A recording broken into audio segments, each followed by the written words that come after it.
بسم الله الرحمن الرحيم إن الحمد لله نحمده ونستعينه ونستغفره ونعوذ بالله من شرور أنفسنا ومن سيئات أعمالنا من يهده الله فلا مضل له ومن يضلل فلا هادي له وأشهد أن لا إله إلا الله وحده لا شريك له وأشهد أن محمدا عبده ورسوله صلى الله عليه وعلى آله وصحبه ومن اهتدى بهداه واستنى بسنته إلى يوم الدين أما بعد اللهم لا سهل إلا ما جعلته سهلا وأنت تجعل الحزن إذا شئت سهلا فسهل علينا أمورنا كلها واجعلها خالصة لوجهك الكريم حتى نلقاك بها يوم القيامة آمين آمين آمين اللهم اشرح لي صدري ويسر لي أمري واحلل عقدة من لساني يفقهوا قولي. Donc le cours d'aujourd'hui, Inch'Allah Ta'ala, est le troisième dans la série que nous avions débuté sur Kitab As-Siyam. Aujourd'hui, nous allons traiter d'un ensemble de questions juridiques, d'un ensemble de masail fiqhiyya, qui sont tous liés au Siyam, comme nous l'avions cité et évoqué dans le cours précédent. La première mas'ala que nous allons voir est au sujet de Qiyam ou Ramadan, au sujet de la prière nocturne durant le mois de Ramadan. La première question: est-il préférable d'accomplir les prières dites surrogatoires, al-nawafil, al-tatawwu', à la maison ou bien à la mosquée? Est-il préférable d'accomplir les prières surrogatoires à la maison ou bien à la mosquée? Avant de traiter de cette question, nous allons donner un ensemble de définitions qui sont importantes à retenir et qui seront bénéfiques aussi bien dans ce chapitre, à savoir As-Siyam, concernant la prière nocturne, que dans Kitab As-Salat, le chapitre de la prière.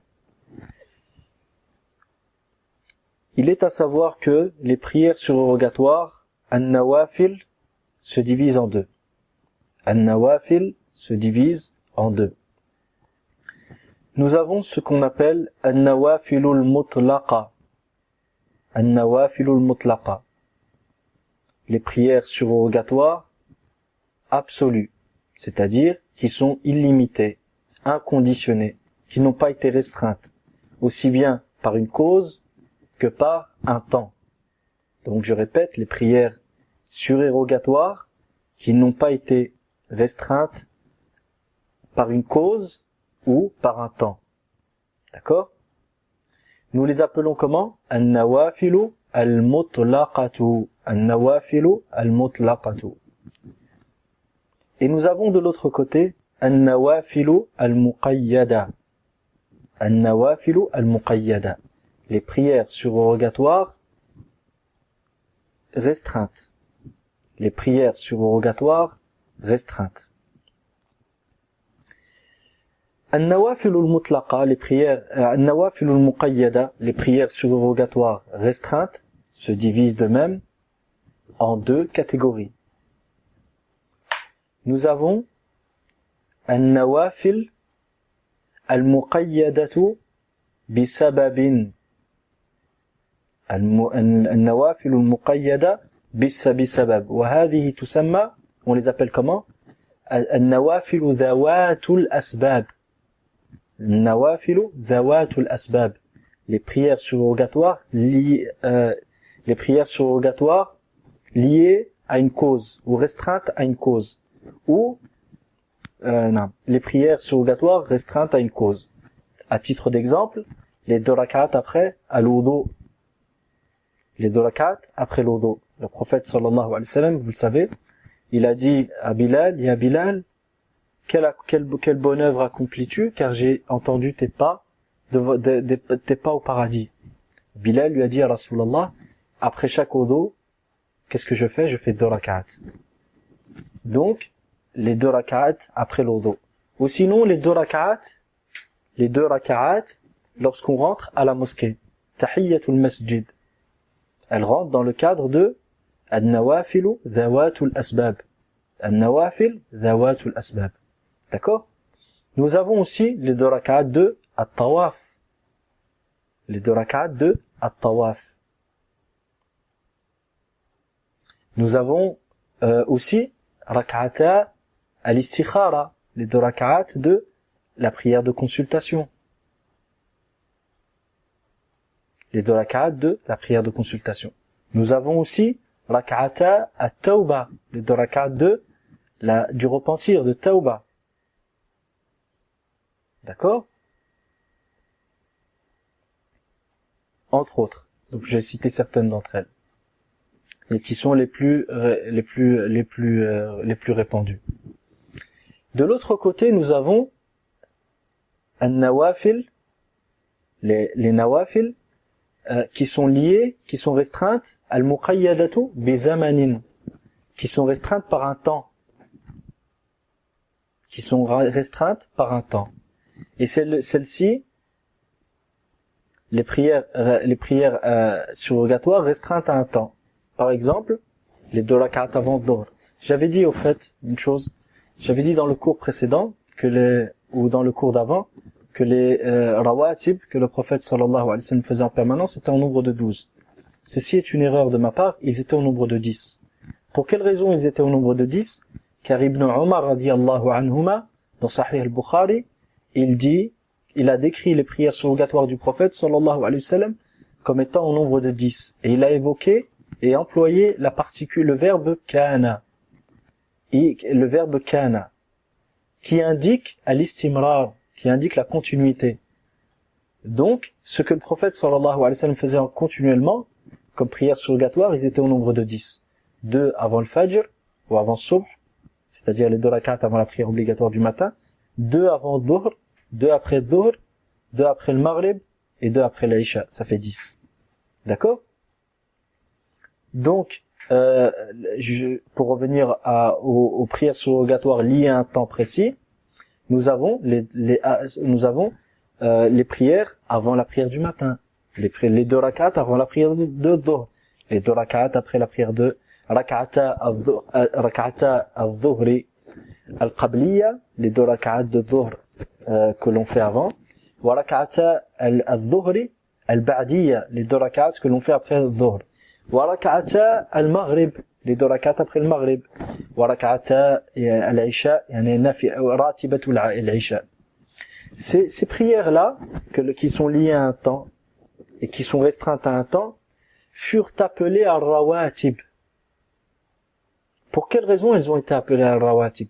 Parce que le prophète sallallahu alayhi wa sallam les a fait en permanence. D'accord? Parce que le prophète sallallahu alayhi wa sallam les a fait en permanence. Elles sont au nombre de combien? De 10. Puis, il y a eu aussi la qiyamul layl, la prière de la nuit que le prophète sallallahu alayhi wa sallam a toujours fait. Mais, en journée, les rawatib sont au nombre de combien? Quand je dis en journée, c'est quand on compte aussi bien depuis le lever du soleil jusqu'au coucher du soleil et la prière de l'Aïcha. Elles sont au nombre de 10. Donc, je pense qu'après cette explication, se trace devant vous, ou si vous avez pris des notes, il est possible de faire un schéma. Après avoir retenu toutes ces définitions-là, nous allons rentrer dans la question des prières surrogatoires. Est-il préférable de les accomplir à la mosquée ou à la maison? Il faut savoir que sur cette question, le Cheikh Majid Ar-Rashid Hafidhahullah Abu Sayyaf, il a évoqué 2 avis. Ceci dit, après le frère Abu Muhammad Hafidhahullah, qui est à l'origine de la traduction de ces cours, après recherche, a évoqué un point qui est très important, qui est que ce que l'on retrouve sur cette question, c'est plutôt 3 avis que 2 avis. 3 avis que 2 avis.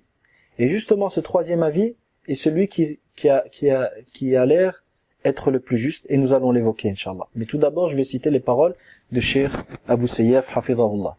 Il dit, sur cette question, les savants ont divergé en 2 avis. La première, c'est que les prières surrogatoires doivent qu'il est recommandé de faire toutes les prières surrogatoires à la maison, sauf les rawatib. Sauf les rawatib. Après l'explication que nous avons citée tout à l'heure, juste avant, vous pouvez comprendre qu'est-ce que les rawatib. Cet avis est celui de Jumhur, de la grande majorité des savants. Il faut savoir que Cheikh Majid Hafidhahullah, dans son introduction, a exposé que ces cours qu'il a fait, il les a puisés de Al-Mughni d'Ibn Qudama, Al-Istidkar wa Tamhid d'Ibn Abd al-Barr, Al-Majmou' de An-Nawawi et Al-Muhalla d'Ibn Hazm, rahimahumullah. Donc, ce que l'on retrouve dans le Mughni à titre d'exemple, c'est que l'avis, ou afwan, ce que l'on retrouve de ce que le cheikh a cité, c'est que l'avis de la grande majorité des savants, c'est que toutes les prières surrogatoires doivent être faites à la maison, sauf les rawatib. À savoir les 2 rak'at avant le matin, avant le fajr, les 2 rak'at avant le dhuhr, les 2 rak'at après, les 2 rak'at après le maghrib et les 2 rak'at après l'isha. Le second avis, c'est que toutes les prières surrogatoires doivent être faites à la mosquée. Le premier avis se base sur quoi? Il se base sur le fait que le prophète sallallahu alayhi wa sallam a ordonné de ne pas faire de nos demeures des cimetières et de prier chez nous, les prières surrogatoires. Donc, ils ont pris la généralité des textes demandant de faire les prières surrogatoires à la maison, et ils ont restreint cette généralité-là, par quoi? Par l'action même du prophète sallallahu alayhi wa sallam. Car le plus savant de l'objectif du prophète sallallahu alayhi wa sallam, c'est bien le messager d'Allah lui-même sallallahu alayhi wa sallam. Donc lui qui a ordonné de faire les prières surrogatoires à la maison, n'a pas fait les rawatib à la maison. Il n'a pas fait les rawatib à la maison. Et il les a fait à la mosquée. Le second avis se base sur la généralité, afwan. Le second avis, c'est que toutes les prières surrogatoires doivent être faites à la mosquée. Toutes les prières surrogatoires doivent être faites à la mosquée. Il y a un troisième avis, ceci dit, sur cette question. Donc le frère Hafidahullah Abu Muhammad dit, je suppose que le cheikh ici dit que la majorité des savants voient que les prières surrogatoires sont préférables à la maison. Quant au rawatib, il serait faux de dire que la majorité des savants les voient préférables à la mosquée, car un grand nombre de ces derniers les voient préférables dans tous les cas à la maison. Tandis que d'autres font la distinction entre les prières surrogatoires de nuit, qu'il est préférable d'accomplir à la maison, et celles du jour, qu'il est préférable d'accomplir à la mosquée, et ceci en raison des hadiths relatant divers faits. Wallahu a'lam. Donc sur cette question, il y a 4 avis, plutôt. Le premier avis, c'est que toutes les prières surrogatoires doivent être faites à la mosquée, sauf les rawatib. Le second, c'est qu'elles doivent toutes être faites à la mosquée, en prenant en compte l'action du prophète sallallahu alayhi wa sallam. Le troisième avis, c'est que toutes les prières surrogatoires,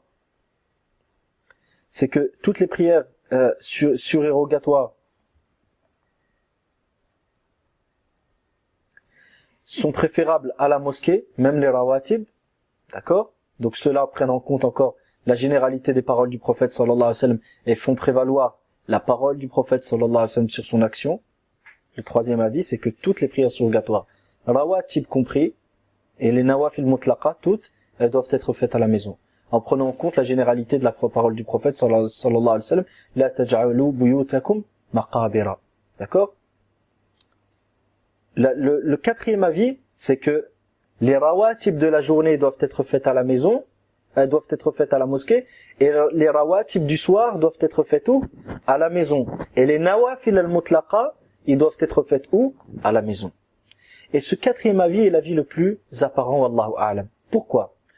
Car le prophète sallallahu alayhi wa sallam a incité à faire les prières surrogatoires à la maison. D'accord. Donc on prend ça comme asl.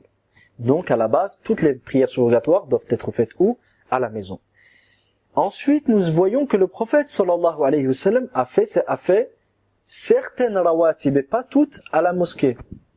Donc nous allons prendre cette action du prophète sallallahu alayhi wa sallam et l'utiliser pour exclure certaines composantes certaines composantes nous allons les utiliser pour exclure certains composants qui entraient dans la globalité des termes. Donc nous allons dire que les prières, les rawatib de la journée doivent être faites à la mosquée, parce que le prophète sallallahu alayhi wa sallam qui a dit que accomplissez vos prières surrogatoires chez vous, a fait certaines prières surrogatoires, à savoir les rawatib à la mosquée. Donc son action spécifie la globalité de sa parole. Ensuite, nous voyons que dans Sahih al-Bukhari, le prophète sallallahu alayhi wa sallam a ordonné de prier al-Maghrib ou ça à la maison. Pas al-Maghrib. Les 2 rak'at après le Maghrib, il a ordonné de les prier à la mosquée, à la maison. Donc nous voyons ici que ce n'est pas toutes les rawatib qui doivent être faites à la mosquée, mais les rawatib de la journée. Quant aux rawatib de la nuit, le prophète sallallahu alayhi wa sallam a ordonné de les faire où? À la mosquée, à la maison. Donc nous en arrivons à une conclusion qui est que les prières surrogatoires, il est préférable de les faire à la maison, sauf les rawatib de la journée, à savoir les rawatib,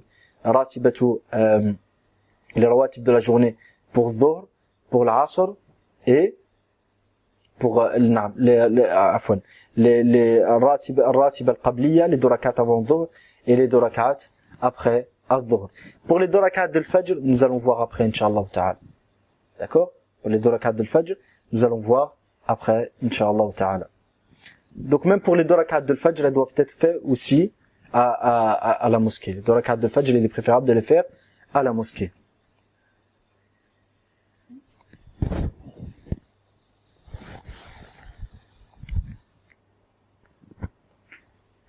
Je pense maintenant que ce sujet, Inch'Allah, est clair.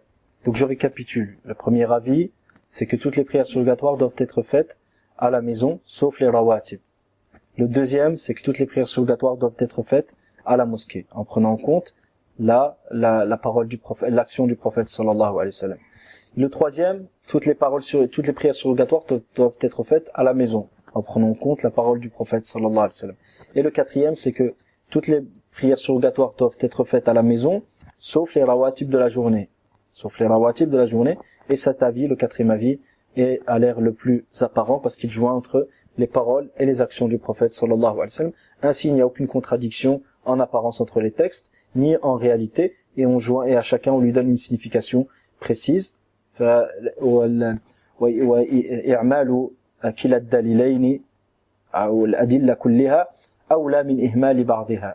Donc mettre en pratique le contenu de toutes les preuves que nous avons sur une question est préférable au fait de mettre en pratique certains et de délaisser le contenu de d'autres, comme il est connu dans les règles de Usul.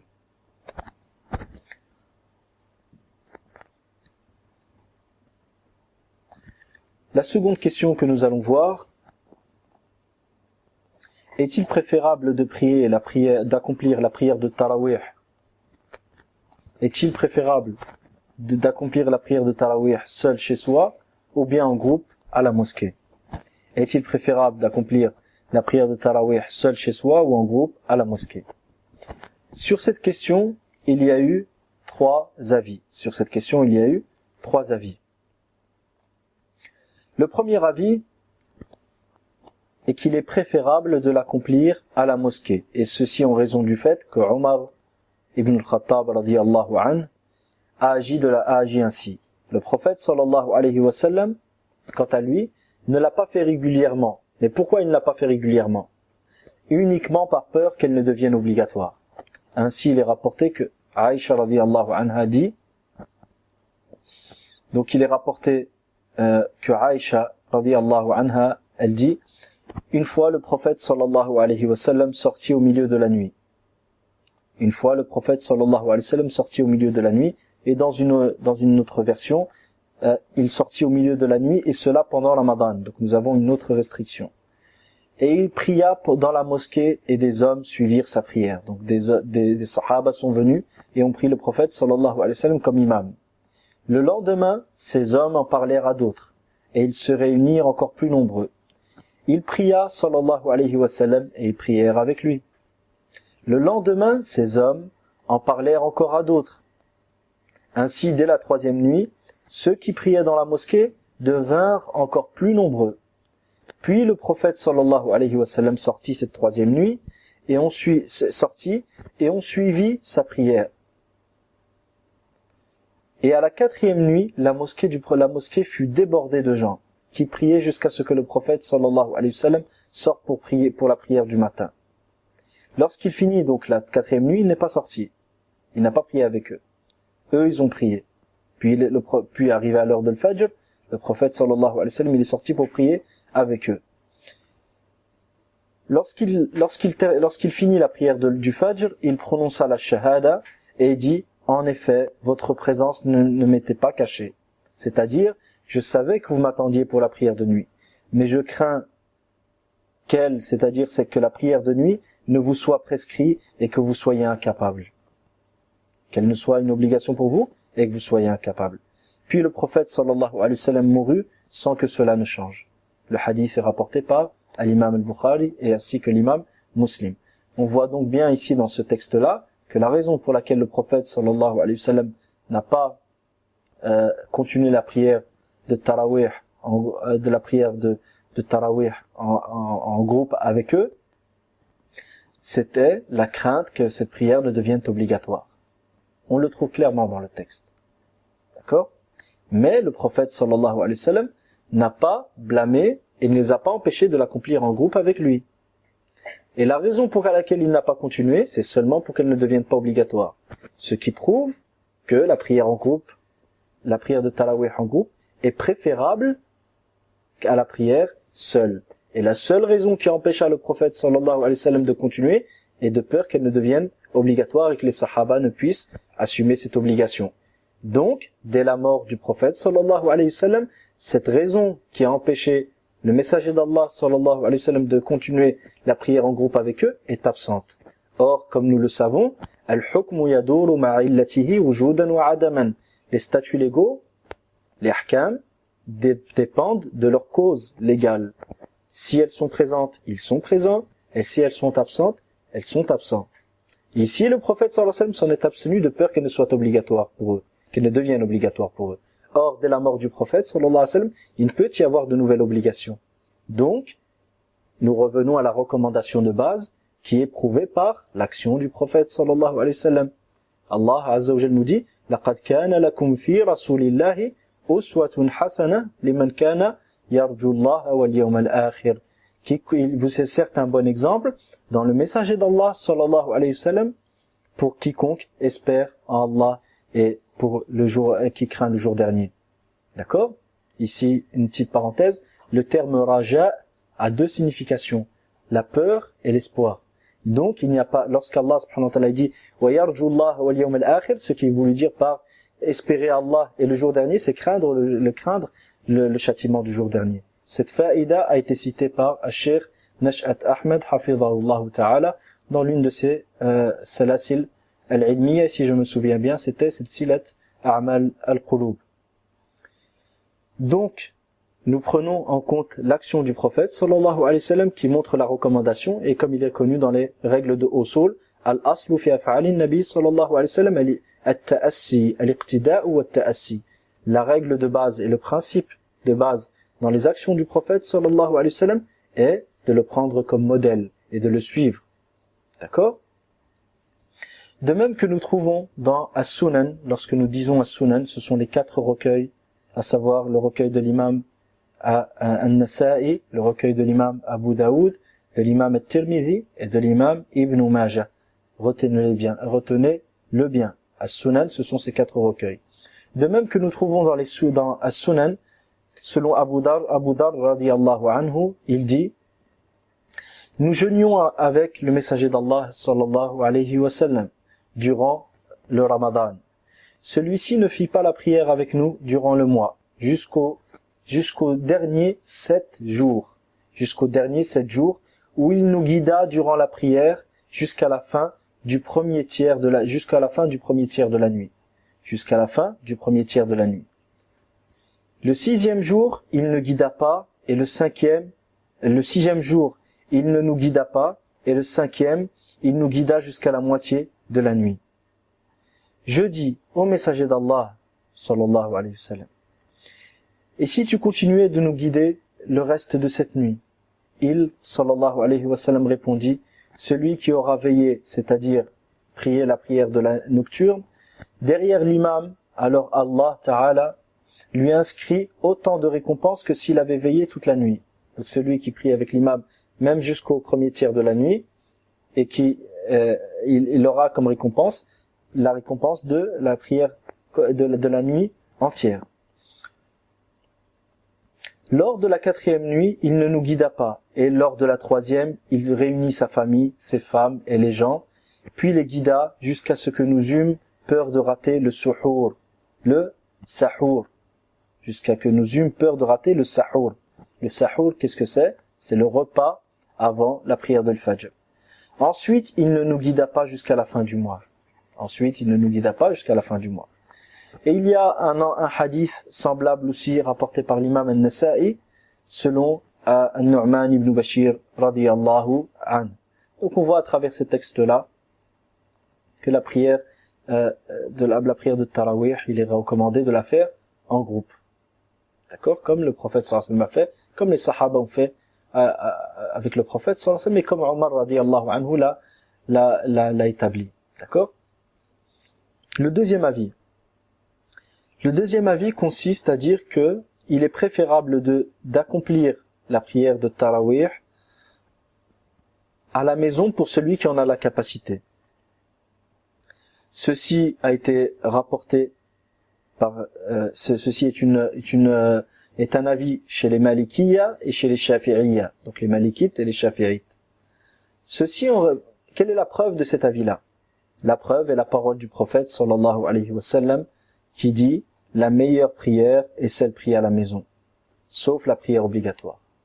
La meilleure prière est celle priée à la maison, sauf la prière obligatoire. Afdalu salatil mar'i fi baytihi illa al-maktuba.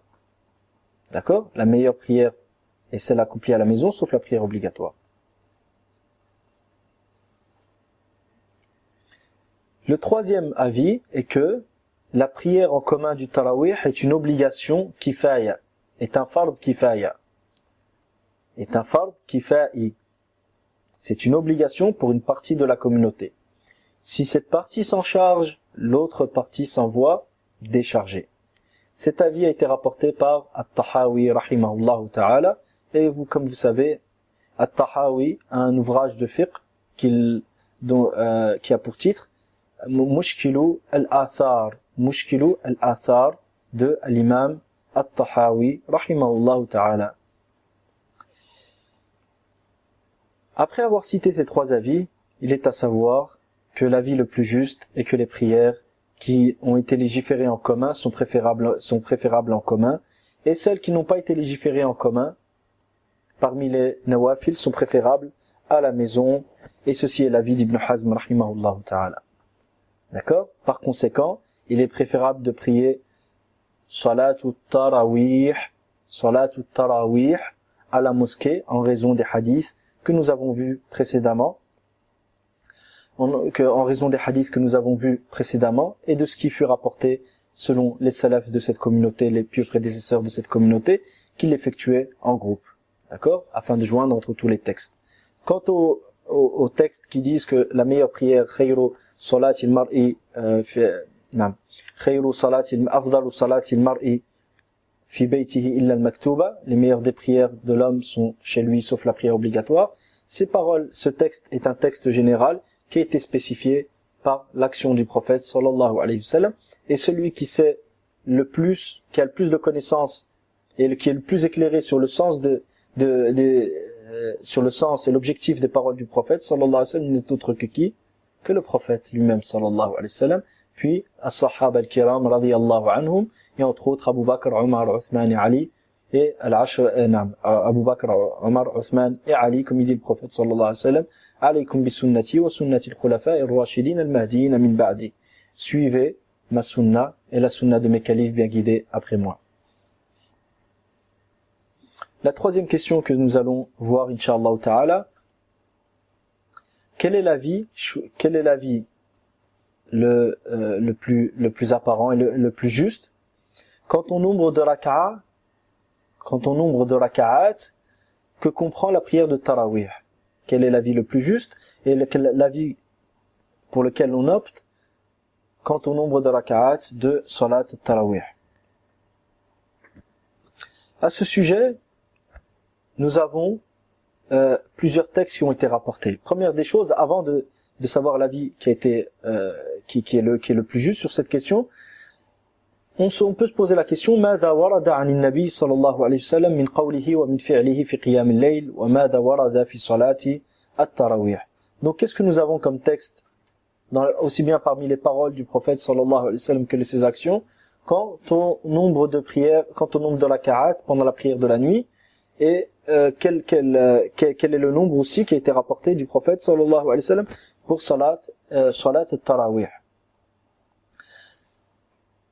Pour répondre à cette question, nous avons dans l'imam al-Bukhari rahimahullah ta'ala rapporte selon Ibn Umar radiyallahu anhuma, il dit قال صلى الله عليه وسلم صلاة الليل مثنى مثنى فإذا خشي أحدكم الصبح صلى واحدة توتر له ما صلى. La prière de la nuit est composée de prières de 2 unités, de 2 rak'at. La prière de la nuit est composée de prières de 2 rak'at. Quand l'un d'entre vous craint de voir poindre l'aube, qu'il accomplisse une raka'a unique qui clôturera toutes ses prières nocturnes. D'accord? Quand l'un de vous craint de voir poindre l'aube, qu'il accomplisse une raka'a unique, une raka'a qui clôturera et qui clôt toutes ses prières nocturnes. Dans ce texte-là, nous voyons que le prophète sallallahu alayhi wa sallam a dit la prière de la nuit est composée de prières, de 2 unités de prière. Est-ce qu'il l'a limité? Non, il ne l'a pas limité. Wal aslu anna ma jaa mutlaqan yanbaghi itlaquhu wa la yajuzu wa la yasihhu taqyiduhu illa bi muqtada dalil shar'i. La règle de Usul qui est connue est que les textes qui ont été illimités, qui ne sont pas conditionnés, qui ne portent pas de restrictions, nous devons les laisser comme tels et nous ne pouvons les restreindre que sur base du contenu de preuves légales. Si nous n'avons pas de preuves explicites nous permettant de restreindre le contenu de ces textes-là, nous n'avons pas le droit de les restreindre. D'accord? Retenez ces règles. De même que il est rapporté d'Abu Hurayra radiyallahu anhu par l'imam al-Bukhari et l'imam Muslim que le prophète sallallahu alayhi wa sallam a dit Man qama Ramadana imanan wa ihtisaban ghufira lahu ma taqaddama min dhanbi. Man qama Ramadana imanan wa ihtisaban ghufira lahu ma taqaddama min dhanbihi.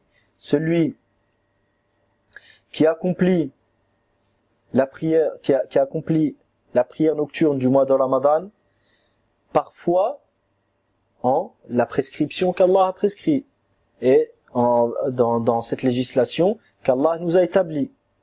Wahtisaban est par espoir de la récompense d'Allah derrière l'accomplissement de cette législation et de cet ordre divin.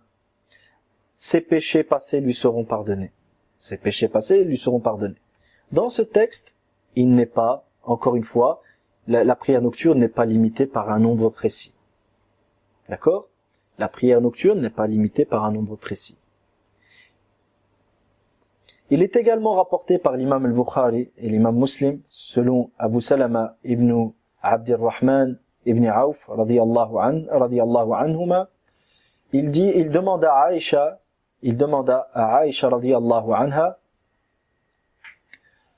كيف كانت صلاة رسول الله صلى الله عليه وسلم في رمضان? Comment était la prière du prophète, du messager d'Allah sallallahu alayhi wa sallam pendant Ramadan? فقالت, elle répondit, ما كان يزيد في رمضان ولا في غيره على 11 ركعة. Le messager d'Allah sallallahu alayhi wa sallam ne rajoutait pas aussi bien pendant le mois de Ramadan ou autre que le mois de Ramadan, pendant la prière nocturne, il ne rajoutait pas, il ne faisait pas plus que 11 raka'a. Yusalli arba'an, fala tas'al an husnihinna wa tulihinna. Il priait 4, il débutait par 4 raka'a et ne me demandait pas ni leur durée ni leur perfection, tellement elles étaient longues et tellement elles étaient parfaites. Il priait donc 4 rak'at et ensuite ثم يصلي 4 فلا تسأل عن حسنهن وطولهن. Puis il priait 4 rak'at encore et ne me demandait pas comment était leur perfection et leur durée.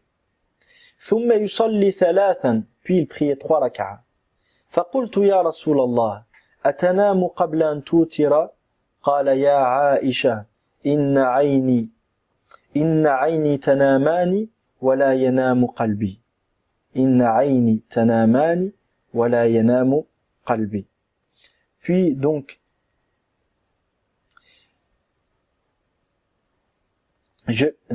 et enfin il faisait 3 raka'a. Je lui dis, ô messager d'Allah, dors-tu avant d'accomplir une raka'a impaire? Il répondit, ô Aïcha, mes yeux se ferment, quant à mon cœur, il ne dort pas. Mes yeux se ferment, quant à mon cœur, il ne dort pas. Rapporté par Al-Bukhari et Muslim. Les hadiths rapportés par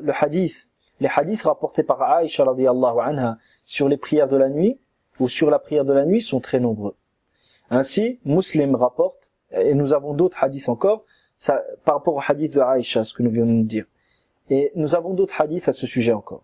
Muslim rapporte, selon Zayd ibn Khalid al-Juhani, radiyallahu anhu, que le prophète sallallahu alayhi wa sallam, il dit, Salla Rasulullah sallallahu alayhi wa sallam rak'atayni khafifatayni, thumma salla rak'atayni tawilatayni, thumma salla rak'atayni wa huma duna allati qablahuma, thumma salla rak'atayni wa huma duna allati qablahuma, thumma salla rak'atayni wa huma duna allati qablahuma, ثم صلى ركعتين وهما دون التي قبلهما ثم أوتر فذلك 13 ركعة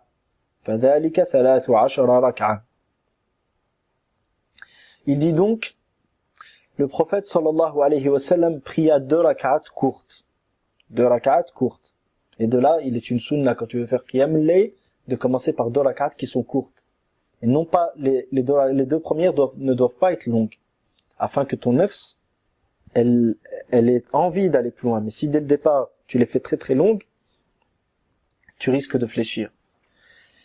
Donc le prophète sallallahu alayhi wa sallam pria 2 rak'at, 2 courtes rak'at, puis 2 très longues et très longues. Donc, ils étaient vraiment longues, c'est les 2 qui ont succédé. Puis 2 autres moins longues que les précédentes. Puis 2 autres moins longues que les précédentes. Puis 2 autres moins longues que celles qui les précédèrent encore. Puis 2 moins longues encore que ceux qui les ont précédés. Enfin, il pria le witr, ceci constituait un total de 13 rak'a.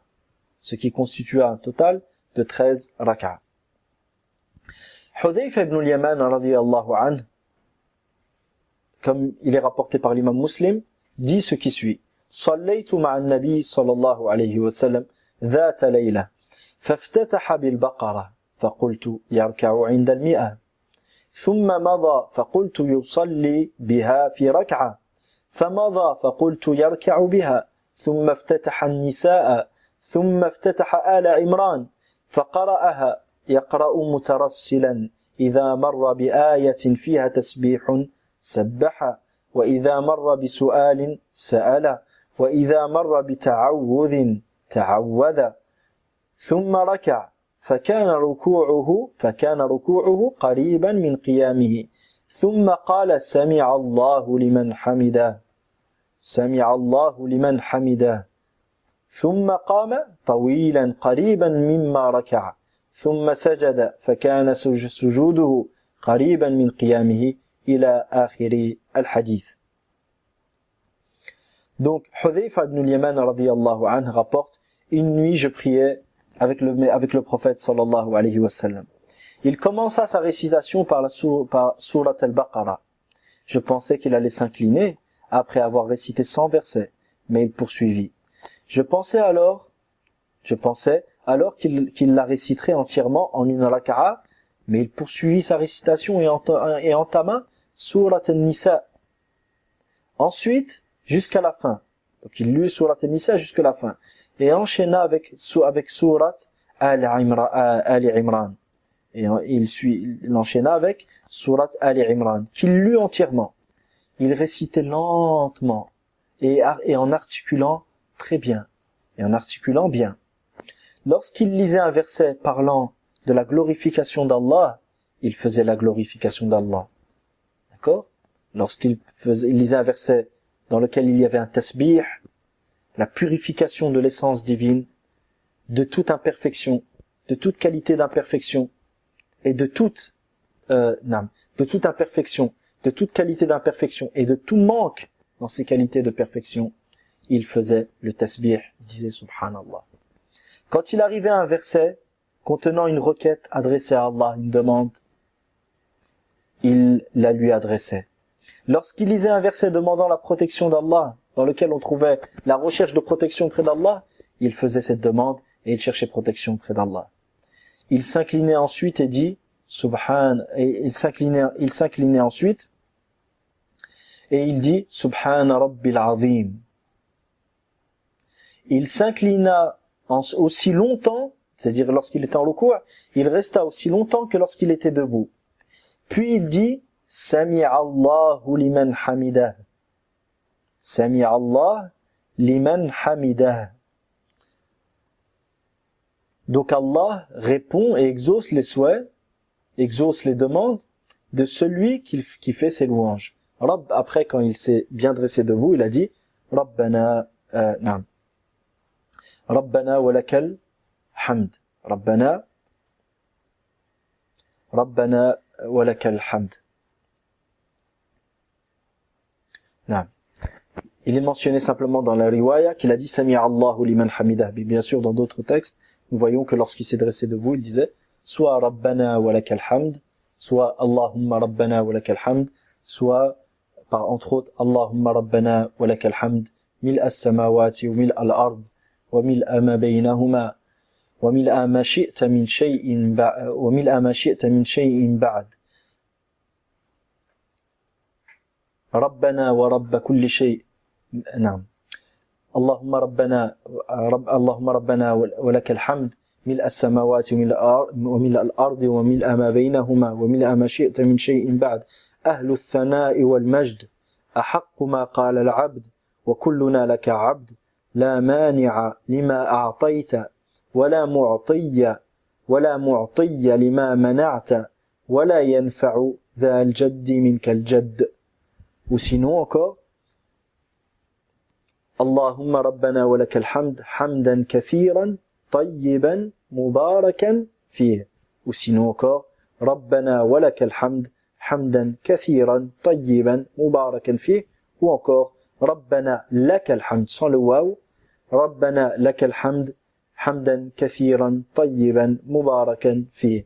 Toutes ces variantes ont été rapportées du messager d'Allah sallallahu alayhi wa sallam, et nous verrons, si Allah subhanahu wa ta'ala nous permet, plus de détails quand nous traiterons de Kitab as-Salat, qu'Allah subhanahu wa ta'ala nous permette d'atteindre ce niveau-là et ce chapitre-là. Les hadiths donc, donc nous venons de citer le hadith de la version de Hudhayfa radiyallahu anhu. Nous avons aussi Ibn Mas'ud, comme dans le Bukhari Muslim, qui nous expose la prière du prophète sallallahu alayhi wa sallam. Il dit radiyallahu anhu صليت مع النبي صلى الله عليه وسلم ليلة فلم يزل قائما حتى هممت بأمر سوء قلنا وما هممت قال هممت أن أقعد وأذر النبي صلى الله عليه وسلم والأحاديث في قيام الليل كثيرة وشهيرة. Donc Ibn Mas'ud radiyallahu anhu, il dit une nuit j'ai prié avec le prophète sallallahu alayhi wa sallam, mais il resta debout si longtemps que j'ai pensé à adopter une mauvaise attitude. On lui demanda et à quoi tu pensais? Il répondit j'ai songé à m'asseoir et à le laisser poursuivre seul, à m'asseoir et le laisser poursuivre debout seul, sallallahu alayhi wa sallam. Et les hadiths sur la prière de la nuit sont très nombreux et très connus. Donc là, ici, avant de répondre à la question sur le nombre de rak'at préférable pour Tarawih, nous avons évoqué, et le Cheikh Hafidhahullah a évoqué, tout ce qui a été rapporté sur cette question du prophète sallallahu alayhi wa sallam. Le deuxième point, كم عدد الركعات التي صلى بها الناس التراويح في عهد عمر وماذا ورد عن السلف. Donc la deuxième question, quel est le nombre de rak'at que les gens qui étaient priés à l'époque, qui étaient priés par les gens à l'époque du calife de Omar radiyallahu anhu. Et quand il a été rapporté des salafs, comment les salafs faisaient la prière de at-tarawih.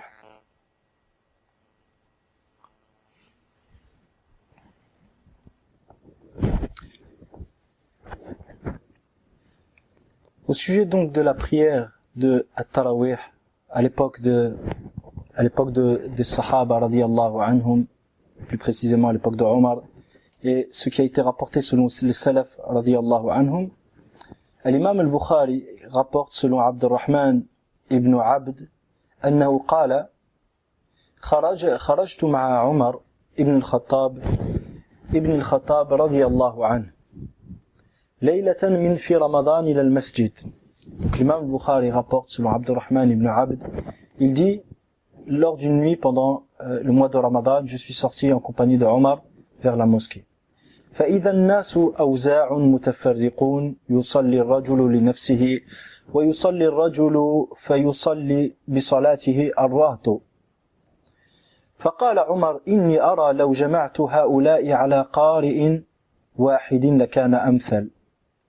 ثم عزم فجمعهم على أبي بن كعب. ثم خرجت معه ليلة أخرى والناس يصلون بصلاة قارئهم. فقال عمر نعم البدعة هذه والتي ينامون عنها أفضل من التي يقومون والتي ينامون عنها أفضل من التي يقومون يريد آخر الليل. وكان الناس يقومون أوله وأيضا وكان الناس يقومون أوله. Il dit donc je suis sorti avec Omar ibn Khattab radiyallahu anhu une nuit pendant Ramadan à la mosquée, là où les gens étaient divisés en groupes. Donc ils virent les gens divisés en plusieurs groupes. Certains priaient seuls et d'autres priaient par petits groupes. Omar radiyallahu anhu dit alors, je pense à réunir ces gens-là derrière un seul guide, derrière un seul imam. Il se décida alors à les réunir derrière Ubay ibn Ka'b radiyallahu anhu. Puis je suis sorti avec lui une autre nuit et les gens priaient derrière leur imam. Omar dit alors, quelle bonne innovation, quelle bonne bid'a, c'est-à-dire d'un point de vue linguistique seulement et non religieux. Quelle bonne bid'a, mais la partie de la nuit où ils dorment est meilleure que celle où ils prient. Il sous-entendait la fin de la nuit car les gens priaient en son début et dormaient ensuite à la fin. Il est également rapporté selon Omar qu'à l'époque de Omar ibn Khattab radiyallahu anhu, les gens priaient 11, 13 ou 21 rak'a. Selon Muhammad, selon Yusuf, selon il est rapporté donc selon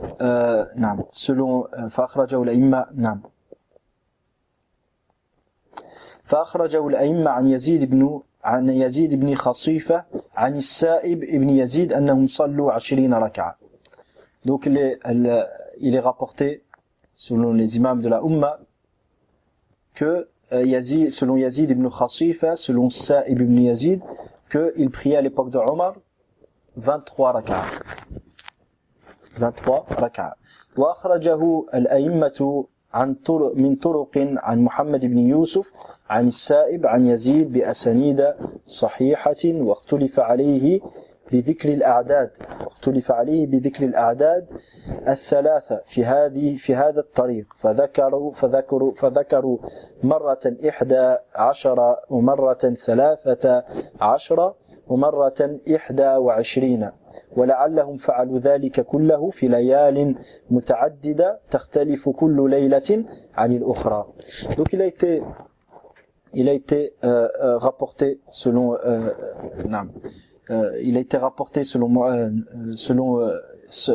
Sa'ib ibn Yazid que son nombre était de 11 rak'a, voir Fath al-Bari, Kitab al-Tarawih.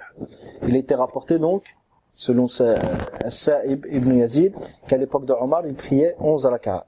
Il a été rapporté aussi selon Sa'ib ibn Yazid radiyallahu anhu toujours qu'à l'époque de Omar il priait 21 rak'a. Et il a été rapporté aussi qu'il priait 13 rak'a. Et en réalité, il est possible qu'ils ont prié les trois à la fois. C'est-à-dire à diverses nuits, certaines fois ils priaient 11 rak'a, d'autres fois 13 rak'a et d'autres fois 21 rak'a. Et celui qui a rapporté ça, il a rapporté ce qu'il a vu chacune de ces nuits-là. D'accord ? Mais il n'y a pas de contradiction. C'est-à-dire que cette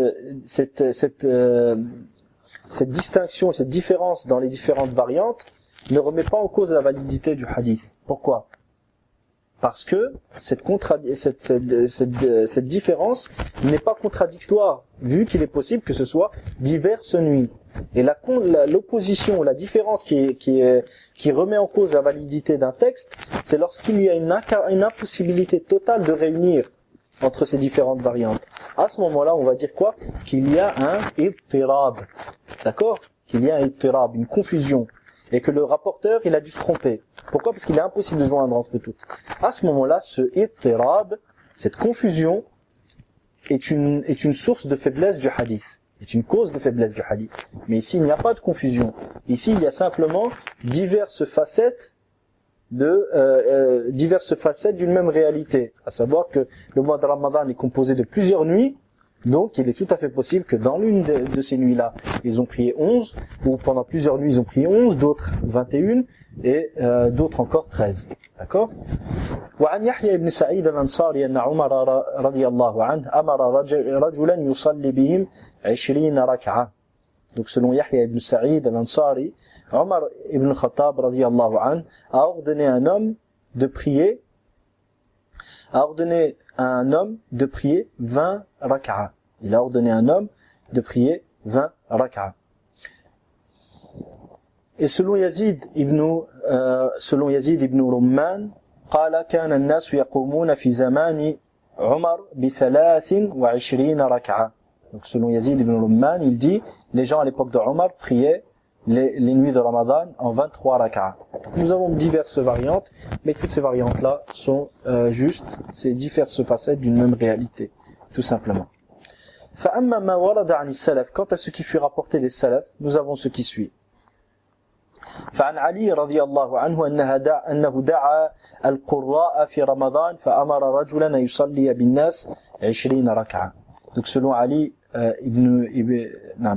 selon Ali radiyallahu anhu, il est rapporté que Ali a convoqué les lecteurs de Coran et ordonna à un homme de prier 20 rak'at pour les gens. C'est-à-dire d'être imam et prier 20 rak'at. وكذلك ورد عن سويد ابن غفلة وشتير ابن شكل ورد عنهم الصلاة بالناس 20 ركعة. Il est rapporté aussi selon Suwayd ibn Rifla wa Shatir et Shatir ibn Shakl qu'ils ont prié 20 rak'at de même. Il est وعن زرارة ابن أوفى أنه كان يصلي بهم بالبصرة 40 و30 ويوتر. Et selon Zurara ibn Abi Auf, il priait 34 rak'a à Basra, en Irak. Puis il faisait le witr. Il était imam, il priait 34 rak'a, puis il faisait le witr. وقال نافع لا مدرك الناس إلا وهم يصلون 39 ويوترون منها بثلاثة. Et Nafi' radiyallahu anhu, il dit, je n'ai vu les gens, lorsque j'ai rencontré les gens, ils priaient combien? Ils priaient 39 rak'a pour Tarawih, et 3 d'entre elles faisaient partie de al-witr. 3 d'entre elles faisaient partie de al-witr. وقال عطاء أدركتهم في رمضان يصلون 20 ركعة وثلاث الوتر. Ata dit, lorsque j'ai vu les gens, j'ai rencontré les gens à son époque, il priait 20 rak'at pour la prière de la nuit pendant Ramadan, pour la prière de la nuit pour Tarawih, et ensuite il faisait 3 rak'at pour le witr. وقال داود بن قيس أدركت الناس في إمارة أبان بن عثمان وعمر بن عبد العزيز يقومون ب36 ركعة ويوترون بثلاث. Donc Daoud ibn Qais, il dit à l'époque de l'Imara de Aban ibn Uthman et de Omar ibn Abdel Aziz, les gens faisaient 36 raka'a et pour le witr ils faisaient 3 raka'a. وقال مالك هو الأمر القديم عندنا منذ بضع ومئة سنة. Et Malik rahimahullah anhu, il disait cette manière de prier, à savoir 36 raka'a, était ce que nous avons rencontré à Médine, et ce depuis entre 103 et 109 années.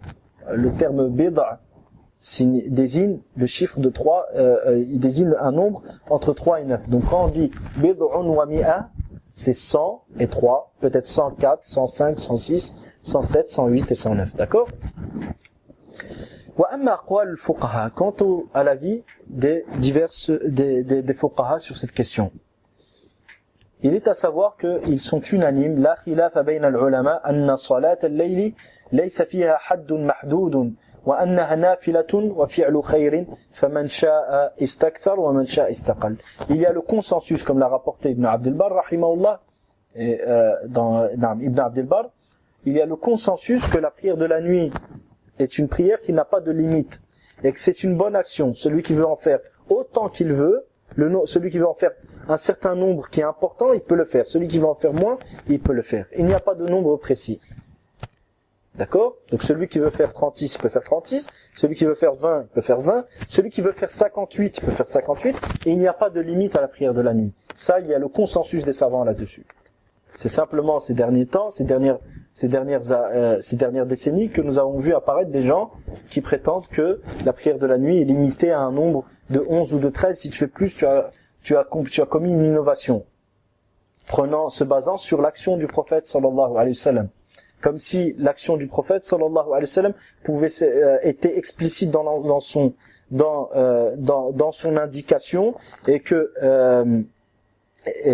comme si l'action du prophète sallallahu alayhi wa sallam était explicite dans son indication et prouvait qu'il était strictement interdit de faire plus. Ça, c'est une erreur de usul, de penser que une action du prophète sallallahu alayhi wa sallam à elle seule peut délimiter une chose et interdire de faire plus. C'est une mauvaise compréhension. Des fois, l'action du prophète sallallahu alayhi wa sallam peut revêtir un caractère obligatoire lorsqu'elle vient pour exposer une chose qui est obligatoire. Par exemple, le prophète sallallahu alayhi wa sallam a lavé son visage, par exemple. Non. Le prophète sallallahu alayhi wa sallam a lavé son visage, ou a lavé la bouche et le nez. Il a lavé la bouche et le nez. Or, Allah subhanahu wa ta'ala dans le Coran ordonne de se laver le visage. Certains savants, ils ont dit quoi? Ils ont dit le fait que le prophète sallallahu alayhi wa sallam, dans les ablutions, il s'est lavé la bouche, il a fait le madmada wal istinshaq, ça montre que il est une obligation de laver la bouche et le nez dans les ablutions. Et que le prophète sallallahu alayhi wa sallam, par son action, a introduit la bouche et le nez dans l'ordre divin. Ya ayyuhalladhina amanu idha qumtum ila as-salati farsilu wujuhakum. Oh, vous qui avez cru, lorsque vous vous levez afin d'accomplir la prière, lavez vos visages. Donc le prophète sallallahu alayhi wa sallam s'est lavé la bouche et le nez, ce qui prouve que la bouche et le nez font partie du visage qu'Allah a ordonné. Quiconque délaisse cette obligation, à savoir laver la bouche et le nez, ces ablutions ne seront pas correctes et ne seront pas valides. Donc ça c'est l'explication de ces savants là. Je donnais juste cet exemple là sans dire est-ce que cette explication est juste, sans dire si cet avis est juste ou non, car la question est un peu plus vaste que ça, mais jusqu'à ce point-là, na'am, elle est juste.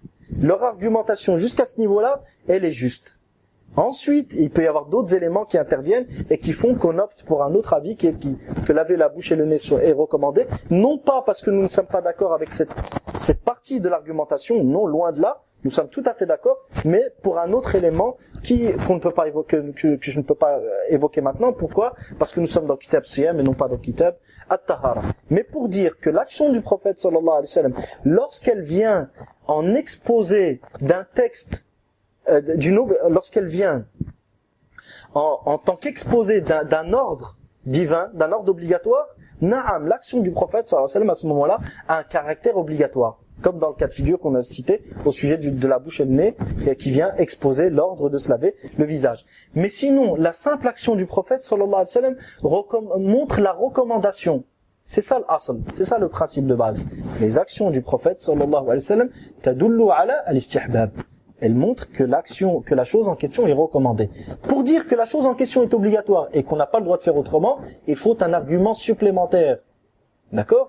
Comme on a vu précédemment là, le fait que l'action vienne en exposer un ordre obligatoire, là il y a des éléments supplémentaires. Ce n'est pas une simple action prophétique, non. C'est une action prophétique qui est venue dans un contexte bien donné, qui est l'exposé d'un ordre divin. D'accord? Et la pratique d'un ordre d'Allah subhanahu wa ta'ala. Là, à ce moment-là, on a d'autres éléments qui prouvent que l'action a un caractère obligatoire. D'accord? Et que quiconque fait autrement, ce sera opposé à l'ordre d'Allah subhanahu wa ta'ala. Mais la simple action dénudée de ces éléments extérieurs ne peut pas prouver l'obligation, jusqu'à preuve du contraire. D'accord? Ça, c'est une règle d'usul importante à reconnaître et à connaître. Une autre question. Maintenant, qu'est-ce qu'il est recommandé de faire et c'était la question de base, qu'est-il préférable de faire pendant Ramadan comme nombre de rak'at? Nous avons vu qu'il est permis de faire autant que l'on veut, mais maintenant, qu'est-ce qu'il est recommandé de faire? À ce niveau, il y a plusieurs avis. Le premier avis est qu'il est recommandé de faire 20 rak'a, siwa al-witr, de faire 20 rak'a en dehors du witr. On va voir le witr, combien il est recommandé de faire pour le witr. Ça, c'est une autre question qu'on va voir, Inch'Allah, après.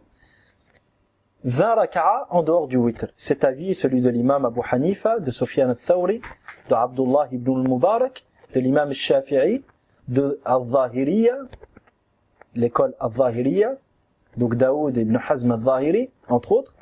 وهي رواية عن Malik. Et c'est une variante rapportée et un avis cité selon l'imam Malik. Donc 20 rak'a. Le deuxième avis, 41 rak'a, 41 rak'a. Donc avec le witr dedans, 41 rak'a. Ala ma rouya an Ubay ibn Ka'b. Ceci a été rapporté selon Ubay.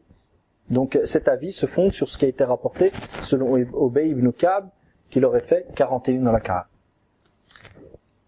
Le troisième avis, 36 rak'a, 36 rak'a, wa hiya riwayatun 'an l'imam Malik nasabaha lahu ibn Taymiyyah. Donc 36 rak'a, et ceci c'est un avis rapporté selon l'imam Malik par l'imam Cheikh l'Islam ibn Taymiyyah rahimahullah.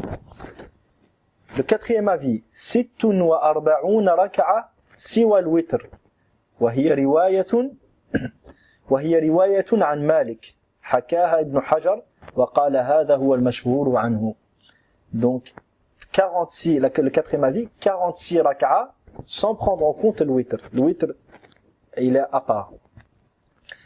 Cet avis a été rapporté selon l'imam Malik et a été évoqué entre autres par Ibn Hajar rahimahullah, qui dit que cet avis-là est le plus connu dans le madhab de l'imam Malik. Qu'il est le plus connu selon l'imam Malik, à savoir 46 rak'a. Le cinquième avis, 11 rak'a, 11 rak'a. وهي رواية للإمام مالك نقلها عنه الجواري. Donc 11 rak'a, ceci est un avis évoqué par Al-Juwari selon Malik rahimahullah. والجواري إن استطعنا معرفته وتحديده فلن يكون أوثق من ابن القاسم الذي نقل أن أمير المدينة أراد أن ينقص من قيام رمضان وهو 39 ركعة فنهاه الإمام مالك عن ذلك وقال هو الأمر القديم عندنا. Al-Juwari, c'était un élève de Malik. Malik, il avait plusieurs élèves. Mais Al-Juwari ne peut être comparé à Ibn al-Qasim, qui était beaucoup plus intègre que lui. Et Ibn al-Qasim rapporte que lorsque l'Amir de Médine, à cette époque-là, à l'époque de Malik, a voulu diminuer du nombre de rak'at. Les gens priaient combien? 39 rak'at pour At-Tarawih. L'Amir de Médine a voulu diminuer du nombre de rak'at. Et l'imam Malik lui a interdit et il lui a dit هذا الأمر هو الأمر القديم عندنا. Ces 39 rak'at étaient c'est ce qui a été fait depuis 100, on avait vu tout à l'heure, 103 et 109 années à Médine. Ça fait très longtemps que les gens prient de cette manière-là. Donc il lui a dit qu'il ne fallait pas le faire. Donc cette variante rapportée par cet élève de Malik al-Juwari ne peut prévaloir sur celle rapportée par Ibn al-Qasim rahimahullah. Le sixième avis. قال الإمام أحمد روي فيها ألوان ولم يقض فيها ولم يقضى فيها بشيء. ولم يقضى فيها بشيء. Donc l'imam Ahmad rahimahullah, il dit il y a plusieurs nombres qui ont été rapportés pour le nombre de raka'a pour salat al-tarawih, et le plus apparent, l'imam Ahmad il dit, et il n'y a rien qui a été déterminé en étant catégorique. Il n'y a rien qui a été décrété sur cette question. D'accord? Il n'y a rien qui a été décrété à ce sujet. وَالرَّاجِحُ هُوَ اخْتِيَارُ ابْنِ تَيْمِيَّةَ. Et l'avis le plus juste, le plus apparent et le plus prépondérant est celui rapporté par et l'avis d'Ibn Taymiyyah rahimahullah. قال ابن تيمية قيام رمضان لم يوقت فيه النبي صلى الله عليه وسلم عددا معينا. Il dit la prière de Ramadan, le prophète sallallahu alayhi wa sallam n'a pas déterminé un nombre précis. بل كان هو صلى الله عليه وسلم لا يزيد في رمضان ولا في غيره على 13 ركعة. Donc le prophète sallallahu alayhi wa sallam, quant à lui, il ne rajoutait pas aussi bien dans Ramadan qu'en dehors de Ramadan, il ne faisait pas plus de 13 raka'a. لكن كان يطيل الركعات, mais les prières, les unités de prière, les raka'at étaient très longues. فلما جمعهم عمر على أبي بن كعب كان يصلي بهم 20 ركعة ويوتر بثلاث. Et lorsque Omar a réuni les gens derrière Ubay ibn Ka'b, et Ubay priait 20 raka'a et faisait 3 raka'at pour le witr. وكان يخفف القراءة بقدر ما زاد من الركعات. Et il diminuait de la longueur et de la durée des raka'at en fonction de ce qu'il a diminué. Il diminuait de la lecture en fonction de ce qu'il a rajouté comme raka'at. D'accord? Il diminuait de la lecture, c'est-à-dire les raka'at étaient moins longues. Pourquoi? Parce qu'il en faisait plus. فَرَأَى كَثِيرٌ مِنَ الْعُلَمَاء أَنَّ ذَلِكَ هُوَ السُّنَّةِ لِأَنَّهُ قَامَ بَيْنَ الْمُهَاجِرِينَ وَالْأَنصَارِ وَلَمْ يُنْكِرْهُ مُنْكِرٌ. Et un grand nombre de savants ont ensuite considéré que l'action de Ubay ibn Ka'b était la sunna, et était en accord avec la sunna du prophète sallallahu alayhi wa sallam. Pourquoi? Parce que Ubay ibn Ka'b a fait cela en présence d'un grand nombre, a fait cela en présence des muhajirin et des ansar, et personne ne l'a blâmé. ثم كانت طائفة من السلف يقومون ب40 ركعة ويوترون بثلاث. Et ensuite il y a eu un certain nombre de salaf qui faisaient la prière de la nuit pendant Ramadan. Ils faisaient 40 raka'a et 3 raka'at pour al-witr. وآخرون قاموا ب36 ركعة, et d'autres faisaient 36 raka'a. وأوتروا بثلاث, et faisaient le witr et clôturer leur prière par 3 raka'a. وهذا كله سائغ, et tout ceci est permis. فكيف ما قام بهم في رمضان من هذه الوجوه فقد أحسن. Donc quel que soit ce que fait l'imam, quel que soit le nombre que l'imam choisit parmi ce qui a été évoqué précédemment, ceci sera un bien. Maintenant, qu'est-ce qui est meilleur? C'est en fonction des fidèles qui sont derrière toi. C'est en fonction des fidèles. Donc si c'est des gens qui peuvent rester longtemps dans les raka'at, tu restes longtemps. Si c'est des gens qui ne peuvent pas, tu diminues et tu rajoutes du nombre de raka'at. D'accord? Et Inch'Allah, ici s'arrêtera le cours d'aujourd'hui. Et dans le prochain cours, Inch'Allah, nous débuterons par la question suivante, à savoir ma miqdarul qira'ati fi salati at-tarawih, quelle doit être la durée de lecture dans la prière de at-tarawih. Nous verrons d'autres ahkam à ce sujet, et qu'Allah subhanahu wa ta'ala nous accorde la sincérité wa sidq, wa nas'aluhu subhanahu wa ta'ala حسن الختام. وصلى الله وسلم وبارك على نبينا محمد وعلى آله وصحبه أجمعين. فما كان من صواب فمن الله وحده، وإن أخطأت فمن نفسي ومن الشيطان، واستغفر الله والله ورسوله منه والله ورسوله منه براء، واستغفر الله. وصلى الله وسلم وبارك على نبينا محمد وعلى آله وصحبه أجمعين، والحمد لله رب العالمين.